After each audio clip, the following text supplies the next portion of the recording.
నేను ఆదిలాబాద్ నుంచి వచ్చానండి. నేను 2017 నుండి ఇక్కడ 50 డేస్ ఫాస్టింగ్ ప్రేయర్ వస్తున్నానండి. 2017లో నాకు చాలా అనారోగ్యం ఉంటుండేనండి, చనిపోయే పరిస్థితిలో ఉండేవాడిని.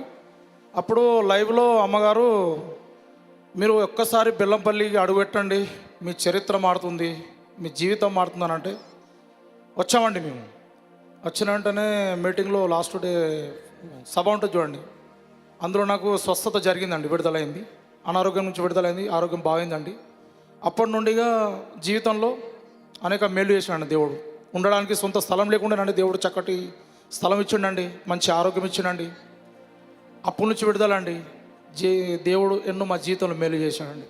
2017 నుంచి కంటిన్యూ ఉంటున్నామండి. అప్పటి నుంచి దేవుడు మా జీవితంలో ఎన్నో మేలు, అద్భుత ఆశ్చర్యకాలు అనేక మేలు చేశానండి. దేవునికి మహిమ కలుగును. దేవునికి మహిమ. గట్టిగా చెప్పలు దేవుని నామమును మహిమపరచండి. ఒక్క నిమిషం బ్రదర్. ఆదిలాబాద్ నుంచి వచ్చారు. అవునండి, ఆదిలాబాద్. 2017లో 50 దినాలకి ఇక్కడికి వచ్చారు. అవునండి, లైవ్ లో చూసి ఇక్కడికి వచ్చారు. లైవ్ లో చూసానండి. అమ్మగారు చెప్పిన ఒక్కసారి మీరు బెల్లంపల్లికి అడుగుపెట్టండి, ఓకే, మీ చరిత్ర మారుతుంది, మీ జీవితం మారుతుంది అన్నారండి. మీ చరిత్ర మారిపోద్ది, మీ జీవితం మారిపోద్ది, ఇక్కడ అడుగు పెట్టండి అన్నప్పుడు మీరు ఆశపడి ఇక్కడ అడుగు ఆశపడి వచ్చామండి. ఎప్పుడు లాస్ట్ రోజు వచ్చారా?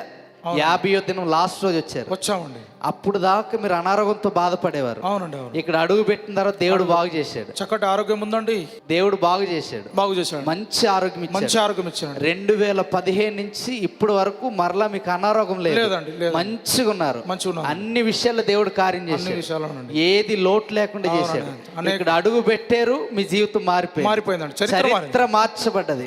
గట్టిగా చెప్పలు కూడా దేవుని నామమును మహిమపరుస్తారా?